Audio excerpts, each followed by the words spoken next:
Welcome everyone. Thank you for joining us here today. I'm with local business owner Joe Beraldo, founder of Beware the Humans. We are here at the B.O.T.H. Joe, what is the B.O.T.H and where are we? The B.O.T.H is a hybrid of things. It's my working studio where I do design work for clients and that sort of thing. And then over here, it kind of got built out into a boutique and a speakeasy, hence the B.O.T.H. Oh, well, cheers. Hey, cheers. Shout out to Santa Barbara Cider Co. That's right. Is it? Yeah, Santa Barbara Cider Co. always coming through. Thank you for sponsoring the B.O.T.H in this interview. Yep. We'll just jump straight into it. So Joe, you were born and raised here in Santa Barbara. How did it all start? Like, what got you into art or graphic design, and at one point did you decide that this is kind of what you wanted to do for the rest of your life? I think it was always something I did when I was little. I didn't really know there was a career involved, but I was always making stuff and drawing things, and as a kid just couldn't not be doing something along those lines. And then when I got older, I saw that that's actually something that people do, and I was like, okay, this could be for me. And then finding and seeing that is something that you can do for a living, then learning how to get paid was a challenge. But then you figure that out too, and kind of just keep on moving. Learning the whole business side of it. Yeah, that one's it's a different type of creative. Not as natural. Yeah, it's not as natural, it's not as like fulfilling as creating something, but there is a creative challenge to learn the ins and outs of how to charge your value and your worth in a creative industry. Yeah, and money motivates, right? Working right. Yeah. Bills don't lie. I think I remember you telling me that at some point your back was just against the wall, and this process, this just kind of just made you go out there, just made you jump into the field. Yeah, it's kind of sink or swim. Sink or swim? Yeah, there was no real other thing I was interested in doing, so I just had to kind of find my way. I was like, just jump off the cliff. Just hope you can fly by the time the floor gets there, you know? Yeah. Take the wheel, Jesus. Yeah. Been flying for a while now, so no regrets. Cool. So leading into this, how was Beware the Humans born? That concept, because it's both, right? That's the acronym B.O.T.H, both. Yeah, and that came later, actually, as a coincidence. But those kind of coincidences always make me feel like I'm on the right path. Yeah. But the statement "Beware the Humans" was something that I felt like was never going to go out of style. And at the time, I was looking to start something like a clothing line and figure out a concept behind it. And unfortunately, Beware the Humans is never going to be not relevant. You know, it's something that I think until I don't see that going out of style. Can you explain that really quick? B.O.T.H is the acronym for Beware the Humans, right? B.O.T.H. And that kind of played into it organically because I didn't want Beware the Humans to come across as like we're all bad. And then the both kind of sum that up because we're not all bad. We're good and bad, and creative and destructive and ugly and beautiful and gay and straight. Like you name it, the human experiences has a range, right? Right. Well, no matter where you're on it, you kind of own all of it. Yeah. As a human. Exactly. You know? Exactly. So I like that aspect of it. I use a lot of that in the artwork. There's one that, with all the political bullshit that's going on, everybody's right or left or blue or red and shit.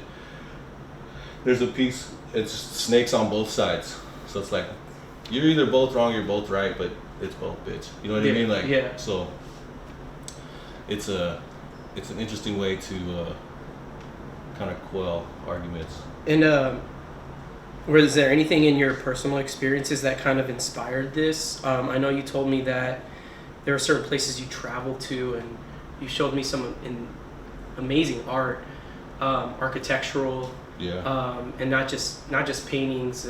I know you're inspired by multiple things. I don't have that creative side of me. Sure. So I don't really understand where it comes from. I mean, inspiration comes from anything, anywhere. Like back in the cereal box to just a color scheme on something, But definitely, inspiration is always taken in perspective from travel. I always tell anybody, if you got any loot in your pocket, you can buy a ticket, go do it, because you get to keep it forever. And That's true. even like perspective on America and our country was greatly just widened through traveling and looking back at it, gathering the information and opinions of other people who have lived outside of the country and how they view it was really interesting because America is like a teenager with an AK. It's a really young country, and it's an interesting thing to look at and kind of try to absorb and try to like guess the trajectory. Yeah, fit in. I agree in the sense where I grew up. I'm first generation in this country, so like, where do you fit in? Where do you find your niche?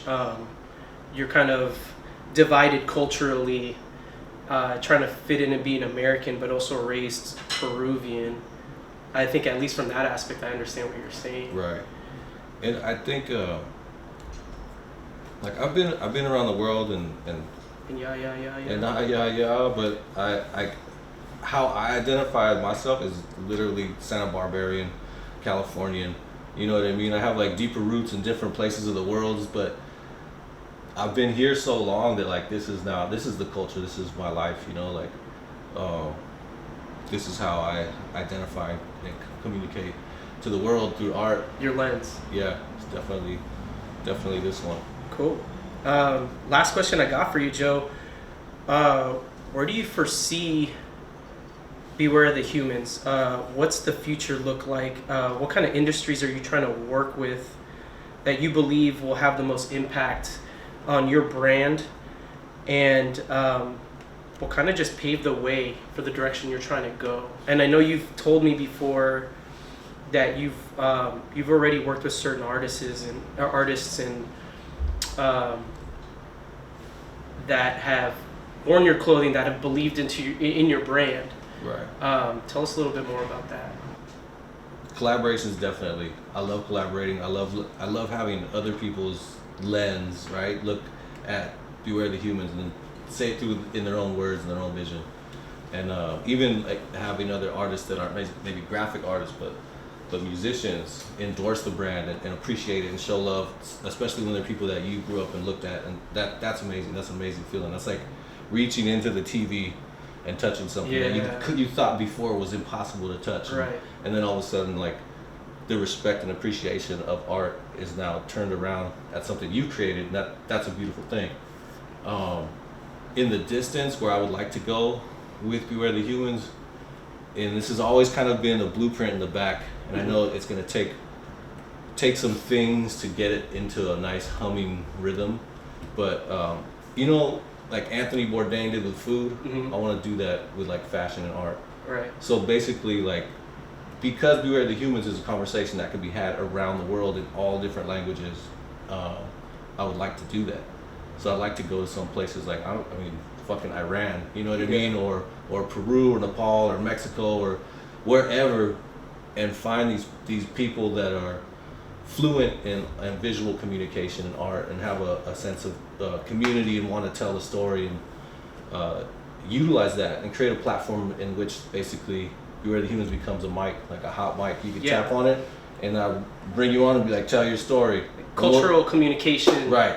Where everyone kind of just breaks barriers. Yeah, because the tagline for Beware the Humans is social commentary through artistic expression, and it is just that. But it doesn't mean that it's limited to me or you. It's a hot mic, right? Like, come, it's a hot mic. Spit your bars. You know what I mean? Like, say what you got to say. Exactly. Use your platform. Yeah. That's cool. I think that's so important. And maybe, from my understanding, more the clothing line is the part of the expression that allows you the platform to get that message across. Right. And maybe that's why you work with artists so much.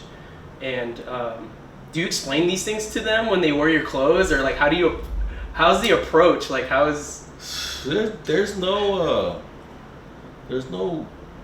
guarantee that people, like, I know some people will rock these things just because it matches their J's, right? I mean, like, you gotta look good. You You gotta look good, right? It's both, right? It's gotta mean something and it's gotta look fly. It's both.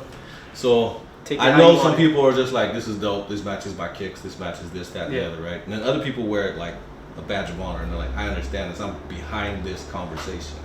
So like the name says, I try to build it with both, with intent. Like it's got to be fly enough where you want to rock it, Absolutely. even if you don't know what it means. Yeah. But then when you do know, you rock it even harder. You know. Yep. Yeah. You rock it with pride. Yeah. Yeah. Yeah. You'll come back and get the rest of the collection. Exactly. Cool, Joe. Thank you for your time. Go ahead and feel free to give out your social media handle. I highly encourage you guys to go check out his gear, check out his bio. It's all on his website. If you can give us that information. Yeah, the website is bewarethehumans.com. We do our more active engagements on Instagram, and that's Beware the Humans, but there's underscores in the space. You'll see the logo. We'll drop all that information on this video at the bottom of the screen. Thank you for your time. Joe, thank you for the gear. Yeah. It was a pleasure, brother. Yeah, see you Thank soon. you.